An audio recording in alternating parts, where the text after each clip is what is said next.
প্রশ্নে বলেছে 2.3 into 2.3 into 2.3 minus 1, আর নিচে দেওয়া আছে কি 2.3 দুইবার গুণ হয়ে আছে প্লাস 2.3 প্লাস 1। তার মানে এটা a cube minus b cube এর ফর্মুলা আসছে, দেখেই যেটা বুঝতে পারা যায়। যেমন 2.3 কে যদি তুমি a ধরো, ঠিক আছে, a মানে হচ্ছে 2.3, আর b মানে কি ধরবো, b মানে 1।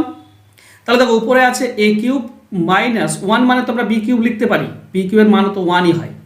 আর নিচে কি আছে, এটা দুবার গুণ হয়ে আছে মানে a স্কোয়ার, প্লাস এইটা একবার আছে। বন্ধুরা এটা কি আমরা a b লিখতে পারি? হ্যাঁ লিখতে পারি, কারণ a আর b যদি গুণ করো 2.3 আর 1 তো 2.3 তো পাই, তখন a b লিখতে পারি, প্লাস 1 এর জায়গায় আমরা b স্কোয়ার লিখতে পারি, b এর পাওয়ার যাই দেবে 1ই হবে। তাহলে এটা তো একটা সূত্র চলে আসছে আমাদের, তাই না? a cube minus b cube formula কি, a minus b into a square plus a b plus b square. আর নিচে তো সেটাই দেওয়া আছে, a square plus a b plus b square. তো এটা কেটে যাবে, থাকবে কি a মাইনাস বি। তো a মানে কত, a মানে হচ্ছে 2.3 মাইনাস b মানে 1, তার মানে 1.3, এইটা হচ্ছে আমাদের উত্তর। তো আমাদের অ্যান্সার হবে অপশন সি। আশা করছি পুরো ব্যাপারটা তোমাদের ক্লিয়ার। যদি ক্লিয়ার হয় তো একটু লাইক করে দাও, আর যারা এখন সাবস্ক্রাইব করেনি চ্যানেলটিকে সাবস্ক্রাইব করে দাও। ইউটিউবে যদি যাও তো ম্যাট্রিক্স বাই হাসনাত সার্চ করো, আমাকে পেয়ে যাবে। ধন্যবাদ।